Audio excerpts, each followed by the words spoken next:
Mapagpalang araw sa lahat. Guys, nandito po ako sa may Rusi, dito po sa may Malusak, Santa Rosa, Laguna. At i-review po natin, ito po yung TC Macho 175.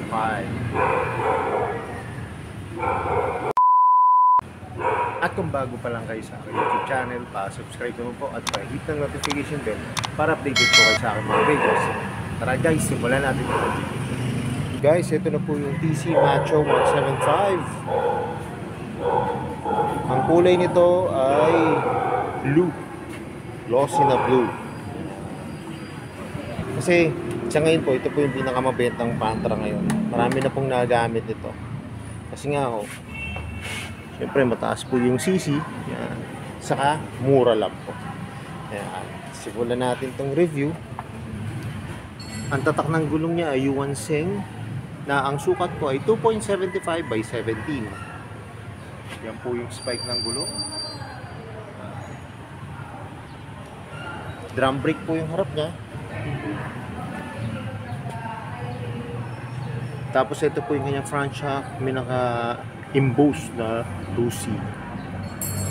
Ito po yung fender niya. Yan, chrome plated po. Tapos may emblem po siya rito, Rusi. May reflector po magkabilang side. Ito po yung kanyang signal light, bulb type. Kanyang headlight po ay bulb type din po.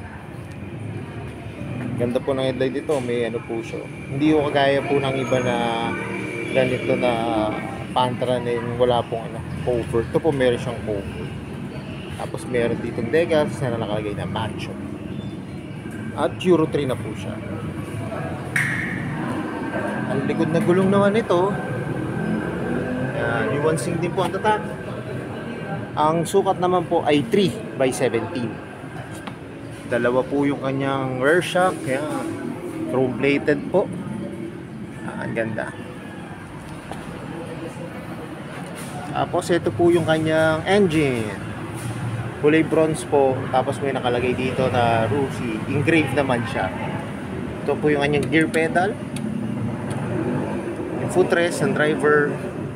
Yung side stand at center stand po ay glossy na black. Ito yung napaka-naangkasan. Round po siya na may rubber.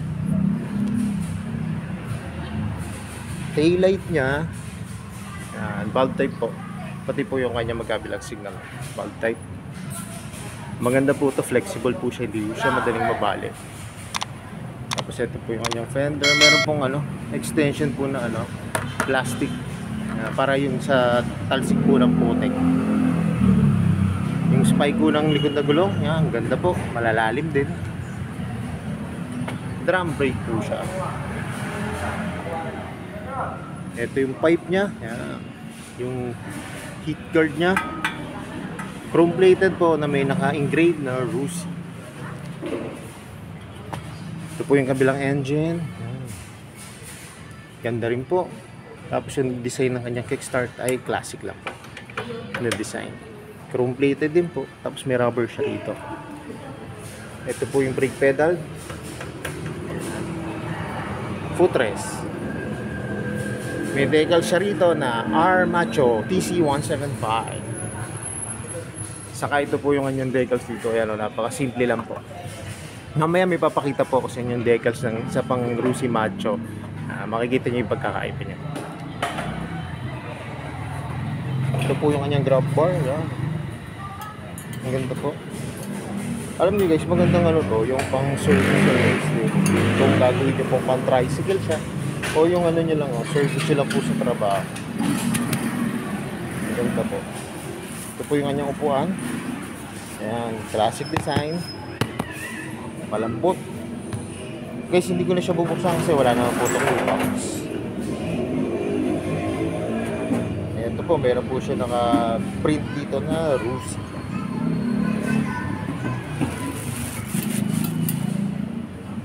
Ito po yung kanyang gas cover. Tignan natin. Ito po yung susi. Nakapuksan po natin.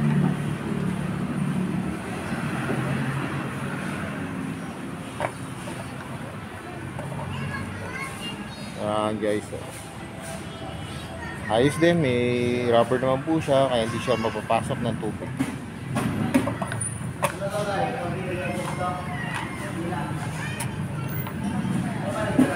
Saka guys, ito nga pala yung kanyang susi. Maliit lang siya, tapos may naka-engrave na Rusi. Ito naman po yung kanyang gauge panel. Yan, may gear indicator. Ganda po yan. Tapos ito po yung makikita nyo yung bilis nyo. Yung tinakbo nyo po. Yung signal light. Pag naka-neutral po kayo, ayos to guys kasi nga, makikita nyo na kung anong gear kayo. Kasi mahirap po yung ibang ganitong klase ng motor po, wala po silang gear indicator. Tapos may naka-print po dito ng R, Rusi. Kanyang manubela, ito po yung hand grip, lambot po. Saka yung clutch, lambot. Ayan, lambot po. Ito po yung mga function. High and low, signal light, kusina. Ito po may park light siya, kung ayaw nyo pa buksan yung headlight. Hazard, hazard po. Tapos, yung kagandahan nito guys, meron siyang electric start at kick start.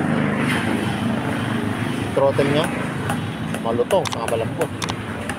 Dito yung kanyang brake lever. Guys, ito yung ano niya, yung gear mark nya. Ayan o, 1 to 5. Rotation naman po siya.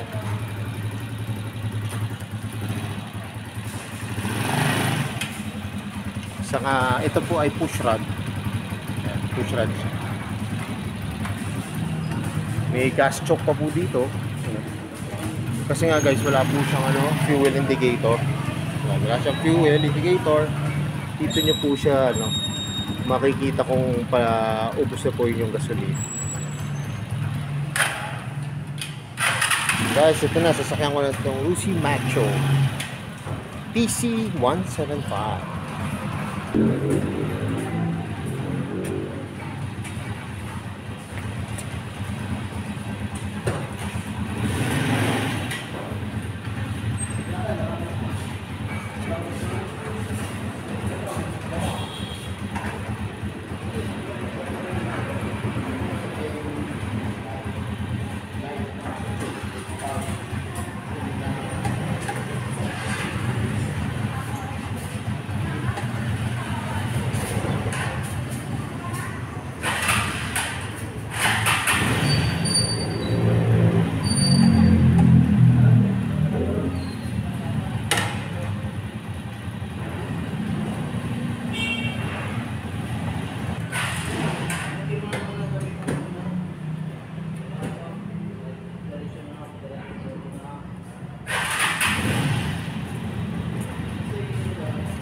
Guys, kita nyo naman kanina. Ang ganda po talaga nila. Napaka-comfortable po. Mababa lang siya eh. Mababa po yung unit. Tapos yung kanyang mga shock sa likod saka sa harap, malalambot po. Saka yung nga po, yung kanyang clutch, lambot din. Maganda po itong yung mga gusto mag-aral ng declutch. Kasi nga po, yung mababa siya, yung hindi po kamahalan ng presyo. Tapos pagka natuto na kayo mag-drive ng ganito, pwede nyo pa siyang pang negosyo kung gusto nyo gawing service o kaya palagyan nyo ng sidecar. pwede to guys. Sa guys, yung sinasabi ko nga pala na papakita ko sa inyo yung isang design pa niya. Ayan, kita nyo, ito po yung design ng kanyang decals. Ayan. Yung isa naman po ganito. Ayan po, kulay red lang ito. Ayan. Pati po yung engine niya, iba design. Pero ito po ay 150. Pero meron din pong ganyan na design na 175. Yan. Kung gusto niyo ng ibang hitsura, ibang design ito. Ganda rin po ng design. Kulay red naman to. Yan. Dito nyo pati yung kanyang mukha. Doon sa kanina natin, nire-review. Pati po yung engine niya. So yun guys, alam ko ito na yung inaabangan nyo. Magkano ba itong updated price ng Rusi Macho 175? Guys, itong TC 175 na Macho, ito po yung kanyang cash price. Hindi po siya nagbago. Yan, lang po ang kanyang down payment 2,000, 2,000. Yung kanyang monthly po for 3 years ay 2,435 pesos. May rebate pa po yan. Ayan, magiging 2,135 na lang po siya for 3 years or 36 months. Napakamura po. Ganitong unit, na pwede nyo gawing service o pwede nyo gawing pang negosyo. Tapos pagka kukunin nyo naman po yung promo nila na no down payment, yan straight monthly, pwede rin po. Ang magiging monthly niya po ay 2,500 and 20 pesos. Yan, may rebate po siyang 300, magiging 2,220 pesos for 3 years siya. Yan, in 36 months. Meron din naman po ito kung gusto nyo i-1 year lang siya o kaya i-2 years. Yan. Ano pang hinihintay nyo? Yung mga gustong bumili ng declutch, yung mga pantra, o kaya gusto pong mag-aaral ng declutch, o gusto mag-negosyo, gusto mag-service, yan, pwede po ito. Yan, o. Saka guys, dito nga pala sa Rusi, may available din po sila na kung gusto nyo po, package na po. Ano, meron sila rito ang tricycle. Ito guys, so yan. May nagawa na rin po akong video nito na pag gusto niya naman po, isang set na tricycle na po siya. Ayan. Para hindi na kayo bibili ng sidecar. Meron na siya ditong built-in agad. O, di ba? Isang puntahan nyo lang, oh. Isang package na po agad, isang buo na to.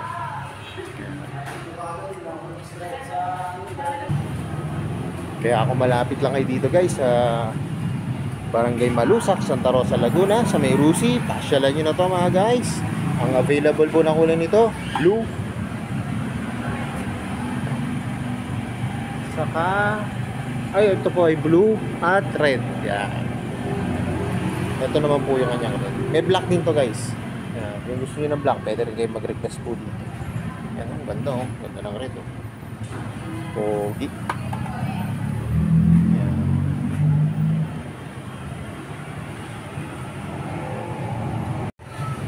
So yun guys, hanggang dito na lang. Kung bago lang po kayo sa aking YouTube channel, pa-subscribe na po at pa-hit ng notification bell para updated po kayo sa aking mga videos. At salamat nga po pala dito sa may Barangay Malusak, Santa Rosa, Laguna, sa may Rusi po, at nare-review ko po yung mga motor ko.